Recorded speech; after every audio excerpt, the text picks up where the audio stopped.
আসসালামু আলাইকুম প্রিয় শিক্ষার্থী বন্ধুরা, কেমন আছো সবাই? আশা করি ভালো আছো, সুস্থ আছো। আজ আমি তোমাদের জন্য নবম শ্রেণীর ইসলামের ইতিহাসের অ্যাসাইনমেন্টের টিউটোরিয়াল নিয়ে হাজির হয়েছি। তো তার আগে একটি কথা, তোমরা যারা এখন আমার চ্যানেলটি সাবস্ক্রাইব করোনি, প্লিজ আমার চ্যানেলটি সাবস্ক্রাইব করে নাও। তো আমি তোমাদের প্রথমেই প্রশ্নটি পড়ে শোনাচ্ছি। দাখিল নবম ইসলামের ইতিহাস ষষ্ঠ সপ্তাহের অ্যাসাইনমেন্ট, দ্বিতীয় অ্যাসাইনমেন্টটি হচ্ছে ইসলামে রাষ্ট্রপ্রধান নির্বাচন এবং গণতন্ত্র। এটি হচ্ছে তোমাদের প্রশ্ন। এখন আমরা এটি সলভ করব। তো আমরা এখন উত্তরে চলে যাচ্ছি। উত্তর। ভূমিকা: ইসলাম শাশ্বত সুন্দরের ধর্ম, বিশ্বাসী মানুষের ধর্ম, মানবতার ধর্ম। ইসলাম উদারতার সদর দরজা উন্মুক্ত করেছে আর কপাটবদ্ধ করেছে কঠোরতার। শান্তি ও সভ্যতার সোনালী অধ্যায় রচনায় আপোষহীন ধর্ম যেমন ইসলাম, তেমনি অসভ্যতা আর অশান্তির হৃৎপিণ্ড আঘাত হেনেছে বারবার। পৃথিবীর প্রথম সূর্যোদয় থেকে মুসলমানের নেতৃত্ব দিয়ে আসছে আল্লাহর মনোনীত নবী রসুলরা। তারা আল্লাহর খলিফা আরবি শব্দ, এর অর্থ উত্তরাধিকারী, প্রতিনিধিত্বকারী। ইসলামী পরিভাষায় খলিফা হলেন এমন ব্যক্তি যিনি যাবতীয় বিষয়ে শরীয়ত অনুযায়ী উম্মতকে পরিচালিত করেন। ইসলামী রাষ্ট্রে খলিফা সর্বোচ্চ ক্ষমতার অধিকারী। তিনি রাষ্ট্র পরিচালনা করবেন কোরআন, হাদিস, ইজমা ও কিয়াসের ভিত্তিতে। মানবতার সুভাষিত জ্ঞান আর শান্তির বাণী নিয়ে সর্বশেষ নবী হিসেবে পৃথিবীতে আগমন করেন সর্বকালের সেরা মানব হযরত মুহাম্মদ সাল্লাল্লাহু আলাইহি সাল্লাম। তিনি পৃথিবীর সফল রাষ্ট্রনায়ক। তার অভূতপূর্ব অর্থনৈতিক কর্মসূচি, সমাজ দর্শন, রাষ্ট্র পরিচালনা পদ্ধতি মানব সভ্যতার আকাশে এক নতুন চমক, এক নয়া দিগন্ত। তিনি গঠন করলেন ইসলামী রাষ্ট্র পরিচালনা করলেন ইসলামী শরিয়া নির্দেশিত পদ্ধতিতে, যে পদ্ধতির আবিষ্কার স্বয়ং আল্লাহ তাআলা। ইসলামী রাষ্ট্র হলো যেখানে সরকারের কার্যের প্রথম ভিত্তি হবে শরিয়া। আল্লাহ তাআলা যেসব আকীদা ও আমল তথা বিশ্বাস ও কর্ম মানুষের জন্য প্রণয়ন করেছেন তাই হলো শরিয়া। ইসলামী রাষ্ট্র ব্যবস্থার প্রতিচ্ছবি খোলাফায়ে রাশিদিন। ইসলামের খলিফারা সুন্দর ও পবিত্র পৃথিবীর জন্য 3 পদ্ধতিতে খলিফা বা রাষ্ট্রপ্রধান নির্বাচন করেছেন। জনগণ কর্তৃক মনোনয়ন। রসুল সাল্লাল্লাহু আলাইহি সাল্লাম এর মৃত্যুর পর উপস্থিত জনতার উদ্দেশ্যে ওমর রাদিয়াল্লাহু এক যুগান্তকারী ভাষণ দেন। রাসূল সাল্লাল্লাহু আলাইহি সাল্লামের সঙ্গে আবু বকর রাদিয়াল্লাহুকে রাষ্ট্রপ্রধান বানানোর প্রস্তাব দেন। জনগণ সমর্থন জানায়। জনগণের মতামতের উপর ভিত্তি করে আবু বকর রাদিয়াল্লাহু ইসলামের প্রথম খলিফা বা রাষ্ট্রপ্রধান নির্বাচিত হন। আবু বকর রাদিয়াল্লাহু ছিলেন ইসলামের প্রথম পুরুষ মুসলমান। তিনি ছিলেন রসুল সাল্লাল্লাহু আলাইহি সাল্লামের মিরাজ গমনের সত্যায়নকারী, মহানবী সাল্লাল্লাহু আলাইহি সাল্লামের হিজরতের সঙ্গী, ইসলামের জন্য নিবেদিত প্রাণ পুরুষ ও রসুলের একান্ত কাছের মানুষ। রসুল সাল্লাল্লাহু আলাইহি সাল্লাম এর জীবনদশায় অসুস্থতার সময় আবু বকর রাদিয়াল্লাহু জামাতে নামাজের ইমামতি করেন। সহিহ বুখারী হাদিস 713। মুসলমানদের জামাতের ইমামতি ও খেলাফতের ইঙ্গিত বহন করে। এছাড়া হাদিসে এসেছে, এক নারী মহানবী সাল্লাল্লাহু আলাইহি সাল্লামের কাছে এলো। তিনি তাকে আবার আসার জন্য বললেন। ওই নারী বলল, আমি এসে যদি আপনাকে না পাই তাহলে কি করব? মহানবী সাল্লাল্লাহু আলাইহি সাল্লাম বলেন, যদি আমাকে না পাও তাহলে আবু বকরের কাছে আসবে। সহিহ বুখারী হাদিস 3559। তারপর হচ্ছে পূর্ববর্তী খলিফা কর্তৃক মনোনয়ন। ইসলামের প্রথম খলিফা আবু বকর রাদিয়াল্লাহু এর মৃত্যুর সময় বিশিষ্ট সাহাবীদের সঙ্গে পরামর্শ করে ওমর রাদিয়াল্লাহুকে খলিফা নির্বাচিত করেন।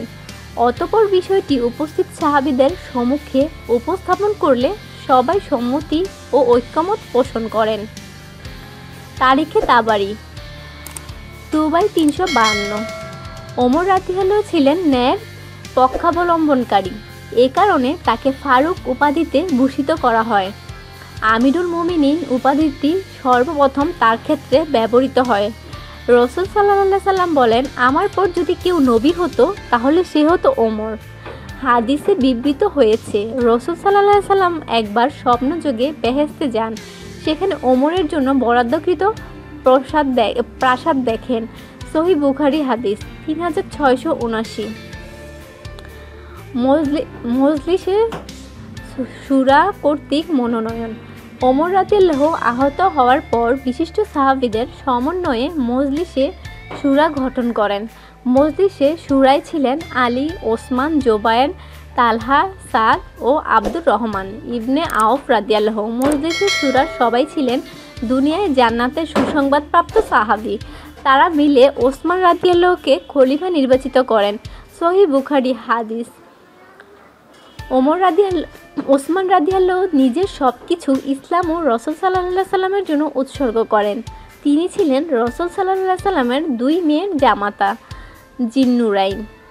খলিফা নিজে যেসব পদ রয়েছে সেসব পদে নিয়োগ দেওয়ার অধিকার খলিফার। খলিফা যোগ্য ও আমানতদার ব্যক্তিদের নির্বাচিত করবেন এবং তাদের সেসব পদে নিয়োগ দেবেন। আল্লাহ তাআলা শাসকের কাছে এটা আমানত রেখেছেন। যোগ্য ও বিশ্বস্ত লোককে এসব পদের জন্য নির্বাচন করা হলে এ আমানত যথাযথভাবে আদায় হবে।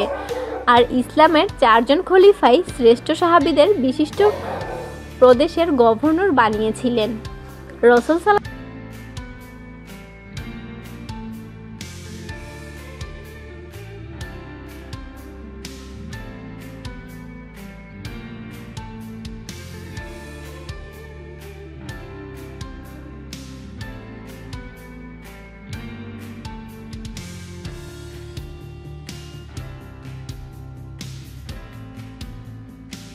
গ্রাম আর শহরের পথে প্রান্তরে ঘুরে বেড়াতেন অসহায় মানুষের খোঁজ নিতেন কে না খেয়ে আছে, কার উনুনে আগুন জ্বলছে না। সাধারণ মানুষের জন্য উন্মুক্ত করে দেন অভিযোগ জানানোর সদর দরজা।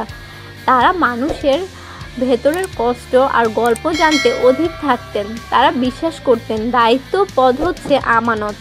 আল্লাহ তাআলা শাসকের কাছে এটা আমানত রেখেছেন। ইসলামী রাষ্ট্রের রাষ্ট্রপ্রধানের অবশ্যই বিশেষ কিছু গুণ থাকতে হবে, যে গুণের কথা বলেছে ইসলাম। এই গুণ ছাড়া কেউ মুসলমানদের সত্যিকারের রাষ্ট্রপ্রধান হতে পারবে না। যেমন 1 নম্বর, রাষ্ট্রপ্রধানকে অবশ্যই ঈমানদার তথা এক আল্লাহর বিশ্বাসী হতে হবে। 2, রাষ্ট্রীয় দায়িত্বগুলোর উত্তমরূপে পালনের যোগ্যতা। 3, রাজনৈতিক ও রাষ্ট্রীয় দূরদৃষ্টি এবং বুদ্ধিমত্তার সর্বগ্রাসর নিছক প্রাতিষ্ঠানিক যোগ্যতা ও উত্তম নেতৃত্বের গুণাবলী ইসলামের দৃষ্টিতে যথেষ্ট নয়। 4, রাষ্ট্রনেতাকে ন্যায় বিচার, নিরপেক্ষতা ও সুবিচারের অধিকারী হতে হবে। 5, পুরুষ হতে হবে, কারণ নারীরা অনেক সময় যুগান্তকারী সিদ্ধান্ত ও পদক্ষেপ নিতে পারে না। তাদের হৃদয় কোমলতা ও স্নেহে ভরপুর।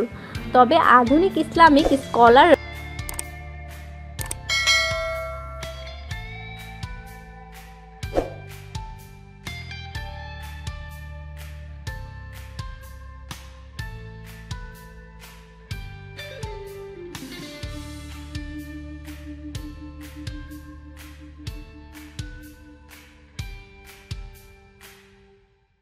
আকৃষ্ট ঘুষখোর রসুলের সুন্নত উপেক্ষাকারী ব্যক্তি মুসলমানদের রাষ্ট্রপ্রধান হতে পারবে না।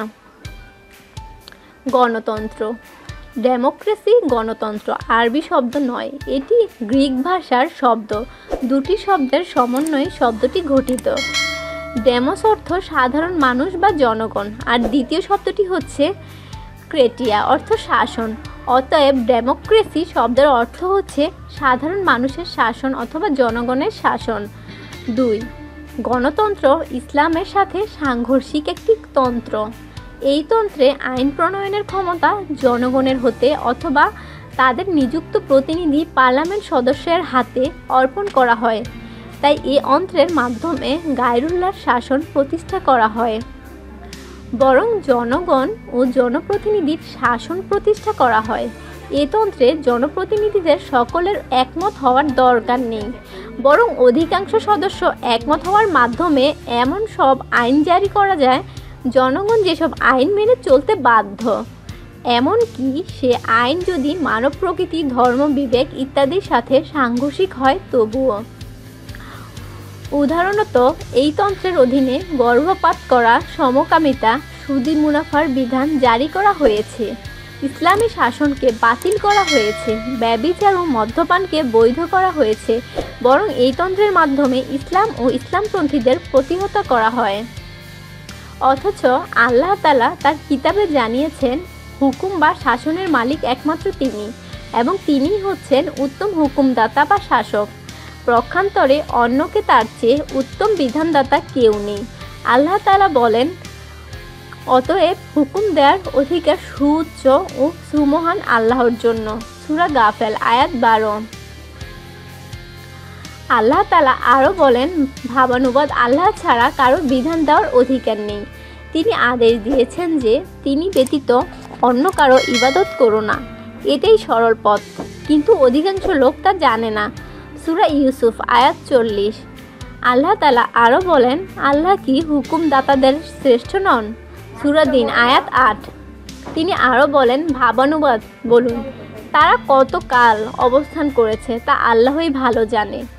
নবমণ্ডল ও ভূমণ্ডলের গায়েব বিষয়ের জ্ঞান তাদেরই কাছে রয়েছে। তিনি কত চমৎকার দেখেন ও শুনেন। তিনি ব্যতীত তাদের জন্য কোনো সাহায্যকারী নেই। তিনি নিজ হুকুমে কাউকে অংশীদারি করান না। সূরা কাহাফ আয়াত 26।